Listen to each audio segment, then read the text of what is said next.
இன்றைக்கி நம்ம ரொம்பவே டேஸ்டியான சிப்பி ட்ரை கிரேவி தான் செய்ய போகிறோம். சிப்பி எப்படி நல்லா க்ளீன் பண்ணி ஸ்மெல் இல்லாமல் நல்லா டேஸ்டியாக கிரேவி பண்ணுறது அப்படின்னு இந்த வீடியோவில் பார்க்கலாம். வீடியோவை ஸ்கிப் பண்ணாமல் ஃபுல்லாக பாருங்கள். ஃபர்ஸ்ட்டு சிப்பியை நல்லா வாஷ் பண்ணி எடுத்துக்கலாம். இப்போ இந்த மாதிரி தண்ணி எடுத்து வச்சுட்டு இப்போ ஒரு பாத்திரத்தில் கொஞ்சமாக தண்ணி ஊற்றிக்கோங்க. லைட்டாக வெதுப்பாக சூடானது கொஞ்சமாக மஞ்சள் தூள் சேர்த்துக்கலாம். இப்போ இந்த தண்ணியில் வாஷ் பண்ணி வச்சுருக்க சிப்பியை போட்டு ஒரு 10 நிமிஷம் நல்லா வேக வச்சுக்கலாம். இந்த மாதிரி லைட்டாக வேக வச்சோம் அப்படின்னாலே சிப்பி பார்க்கும்போது லைட்டாக இந்த மாதிரி ஓப்பன் ஆகும். இந்த மாதிரி ஓப்பன் ஆயிடுச்சு அப்படின்னாலே போதும். இப்போ பார்த்திங்கன்னா நல்லா வெந்துருச்சு. இப்போ பார்த்திங்கன்னா இந்த மாதிரி சிப்பி நல்லா வெந்துருச்சு அப்படின்னா இதில் இருக்க தண்ணியை மட்டும் ஃபில்டர் பண்ணிவிட்டு நம்ம ஒரு பிளேட்டில் ட்ரான்ஸ்ஃபர் பண்ணிவிட்டு இதை கொஞ்சம் நேரம் ஆற வச்சுக்கலாம்.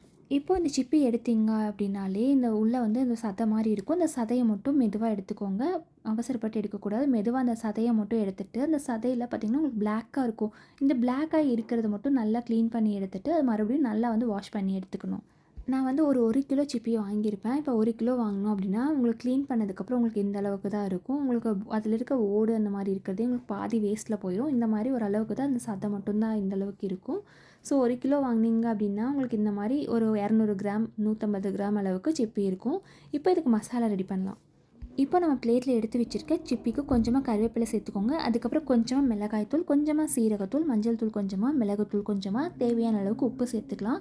இது எல்லாமே நல்லா மிக்ஸ் பண்ணி விட்டுட்டு ஒரு 10 நிமிஷம் நல்லா ஊற வச்சுக்கலாம். அப்போ தான் இந்த மசாலா சிப்பிக்குள்ளே இறங்கி சாப்பிடும்போது நல்லா டேஸ்ட்டாக இருக்கும். இப்போ இந்த சிப்பியை ஒரு 10 நிமிஷம் நல்லா ஊற வச்சுக்கலாம். இப்போ ஓரளவு 10 நிமிஷம் ஆனதுக்கப்புறம் ஒரு பேனில் கொஞ்சமாக தேங்காய் எண்ணெய் ஊற்றிக்கோங்க. எண்ணெய் நல்லா காஞ்சதுக்கப்புறமா மசாலா போட்டு ஊற வச்சுருக்க இந்த சிப்பியை ஒரு பேனில் போட்டு நல்லா ஃப்ரை பண்ணி எடுத்துக்கலாம்.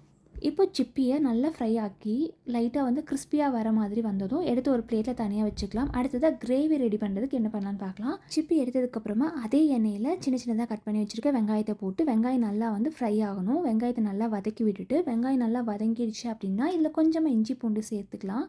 பச்சை வாசனை போகிற வரைக்கும் நல்லா வதக்கி விடுங்க. இப்போது அடுத்ததாக தக்காளி சேர்த்து நல்லா மிக்ஸ் பண்ணிக்கலாம்.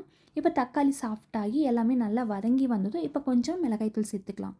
இப்போ கொஞ்சம் லைட்டாக ஒரு மசாலா டேஸ்ட் வேணும் அப்படிங்கிறதுக்காக ஒரு 1/4 டேபிள் ஸ்பூன் அளவுக்கு கரம் மசாலா சேர்த்துக்கிறேன். இப்போ இதெல்லாமே போட்டுட்டு நல்லா மிக்ஸ் பண்ணிவிட்டு ஒரு 2 நிமிஷம் நல்லா வதக்கி விட்டுக்கலாம். அடுத்ததாக நம்ம ஏற்கனவே ஃப்ரை பண்ணி வச்சுருக்க சிப்பி எல்லாத்தையும் எடுத்து இதில் சேர்த்துக்கலாம். சிப்பியை இந்த மசாலாவோட நல்லா மிக்ஸ் பண்ணி விடுங்க. இப்போ கொஞ்சமாக நல்லா வதக்கி விட்டதுக்கப்புறமா தண்ணி ஊற்றிக்கோங்க. இப்போ நம்ம கிரேவி மாதிரி இல்லாமல் ட்ரையாக இருக்கணும் அப்படின்னா அதனால் தண்ணி அதிகமாக ஊற்ற வேணாம், லைட்டாக ஊற்றிட்டு இது எல்லாத்தையும் நல்லா மிக்ஸ் பண்ணி விட்டுட்டோம் அப்படின்னா கொஞ்சம் நேரம் ஒரு 10 நிமிஷத்துக்கு அப்புறம் பார்த்திங்கன்னா தண்ணியெல்லாம் ட்ரை ஆகிட்டு எண்ணெய் பிரிஞ்சு சிப்பியோட மசாலாவோட நல்லா கோட் ஆகிற வரைக்கும் விட்டு கொஞ்சம் ட்ரை பண்ணிக்கலாம். அவ்வளோதாங்க, சூப்பரான சிப்பி ட்ரை கிரேவி ரெடி ஆயிடுச்சு. பாருங்கள், சிப்பி நல்லா மசாலாவோட கோட் ஆகி செம்ம ட்ரையாக வந்திருக்கு. இதோட வாசனையும் உங்களுக்கு வேறு லெவலில் இருக்கும். சாதத்துக்கு, ரச சாதம், இந்த மாதிரி தயிர் சாதம், ஏன்னா சும்மாவே கூட நீங்கள் இதை சாப்பிட்லாம். நீங்களும் இதே மாதிரி சிப்பி ட்ரை கிரேவி வீட்டில் ட்ரை பண்ணி பார்த்துட்டு எப்படி வந்துச்சுன்னு சொல்லிட்டு கமெண்டில் சொல்லுங்கள்.